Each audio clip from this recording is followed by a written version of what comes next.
सास का मायका प्रेम। रिद्धि की सास को हर वक्त अपने मायके का गाना गाने की आदत थी। अरे बस करना माँ, मामा का ये किस्सा तो 50 बार पहले भी सुना चुकी है। अरे हाँ, तो क्यों ना बताऊं। तेरे चाचा तो उस वक्त हाथ झाड़ कर खड़े हो गए थे।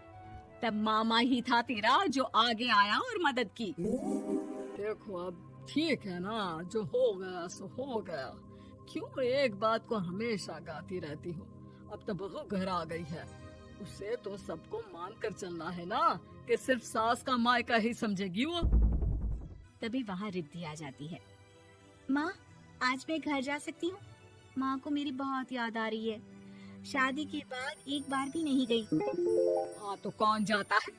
अरे मेरी शादी के बाद जब मैं विदाई होकर आई, इतना बड़ा ससुराल मेरा, खाने वाले 10 लोग और बनाने वाली मैं सिर्फ एक। ऐसा लग रहा था जैसे सिर्फ खाना बनाने के लिए ही ब्याह किया है। वो तो मेरा भाई था, गांव से एक काम करने वाली चाची को भेज दिया जो मेरा हाथ पटाती थी, और उसको पैसा, खाना, कपड़ा, रहने के लिए कमरा, वो सब किसने दिया था? तुम्हारे भाई ने। ये मामला रोज का था। ससुर भी जब गुस्सा होते तो वो सारी बात कह देते जो उनके मन में इतने समय से चल रही थी। मेरा भाई, भाभी, भतीजा, भतीजी सब छुड़वा दिया। मैंने जीवन भर सिर्फ तुम्हारे परिवार वालों से निभाया, लेकिन अब भी चैन नहीं है तुमको। बहू के सामने सास को लगा कि उसकी बेइज्जती हो रही है। अब सुन बहू, अपने कमरे में जा, कहीं नहीं जाना मायके वायके। घर का काम कौन करेगा? पड़ोसन। बहू समझ जाती है मामला गर्म चल रहा है। कमरे में जाने में ही भलाई है। कमरे में क्या है? तुम्हारी माँ हर वक्त चिक चिक चिक करती रहती है। कल ताई मिली थी तुम्हारी मुझे, लेकिन मजाल है सासू माँ की उन्होंने एक बुराई की हो, लेकिन सासू माँ हाँ, जब देखो तब ससुराल के लोगों की बुराई करती रहती है। बेचारे पापा जी कितना मिस करते हैं अपने घर वालों को। मेरा तो बड़ा मन करता है कि ताऊ जी, चाचा जी और सब मिलकर रहे, ना साथ रहे लेकिन आना जाना तो ठीक से रखे। हिंदुस्तान और पाकिस्तान एक हो सकता है, लेकिन चाचा और ताऊ के परिवार के साथ हम लोगों का मिलन ना जी ना, कभी नहीं हो सकता। ये बात है। देखिए, मेरे साथ ना ज्यादा चैलेंज मत करिएगा। ऐसा कोई काम नहीं है जो मैं नहीं कर सकती। ससुर जी जो कि बहू की बात सुन रहे थे, सामने आ जाते हैं। अरे बेटा, तू ये कर सकती है तो प्लीज मेरा परिवार किसी तरह मुझसे मिलवा दे। सारी जवानी तो मैंने किसी तरह काट ली, लेकिन जीवन के इस पड़ाव पर बहुत याद आती है मेरे परिवार की। हाँ हाँ पिताजी, आप चिंता मत करिए, बस मेरा साथ देते रहिए आप दोनों। फिर देखिए कैसे माँ जी भी ठीक हो जाएंगी और पूरा परिवार भी एक हो जाएगा। थोड़ी देर बाद बहू सामान लेकर घर से निकल रही होती है कि मना किया था ना तुझे मायके जाने के लिए, फिर क्यों जा रही है? बहू कुछ कहती इससे पहले ही बेटा बोलने लगता है। क्या है माँ, वो घर जा रही है।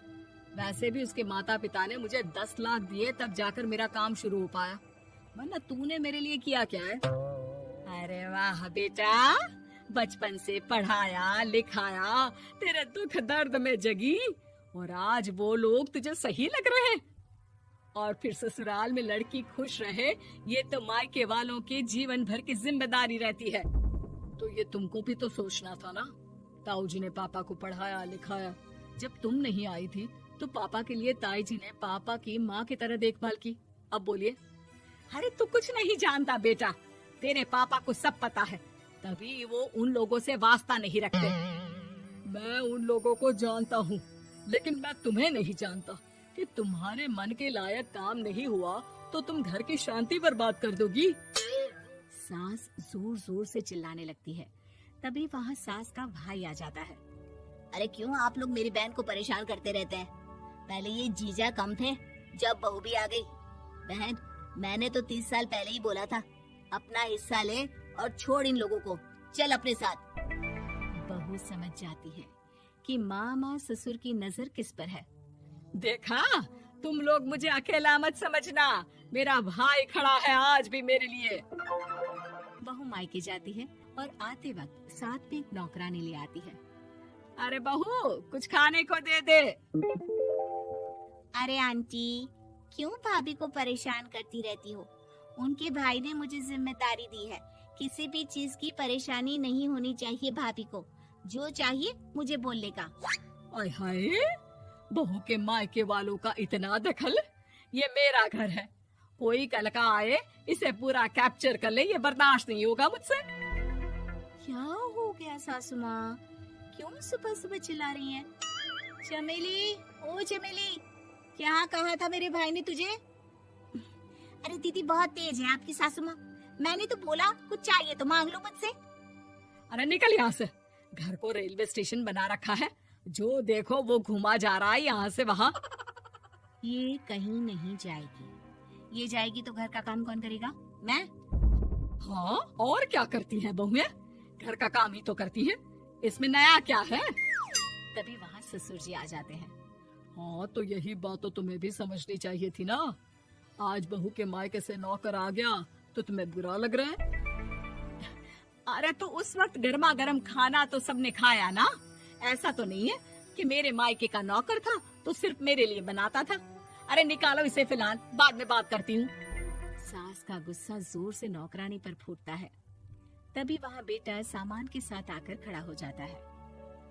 चलो रिद्धि, तुम ठीक बोलती हो। मेरी माँ को तो हम लोगों की कोई फिक्र है ही नहीं, ये तो सारा दिन सिर्फ अपने बारे में सोचती है।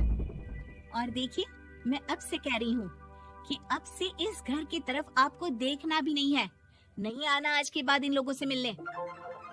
हाँ, बस कभी कभी दिन में 2 बार मिलने आ जाओ। नहीं, बिल्कुल नहीं। ससुर झूठा नाटक करते हुए। मेरी बीवी ने मुझे मेरे ही परिवार से दूर कर दिया, आज बहू मेरा इकलौता बेटा दूर कर रही है। हाय, कैसे जीऊंगा मैं? वाह, वो भाई जो आपको बेटे की तरह मानता था, उन्हें छोड़ने में तो दुख नहीं हुआ। आज खुद का बेटा छोड़कर जा रहा है तो कैसे जीऊंगा? बड़े आए।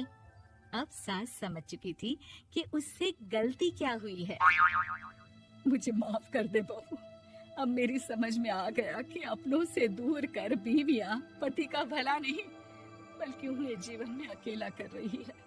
मुझे माफ कर दे, मैं अब सबसे माफी मांग लूंगी।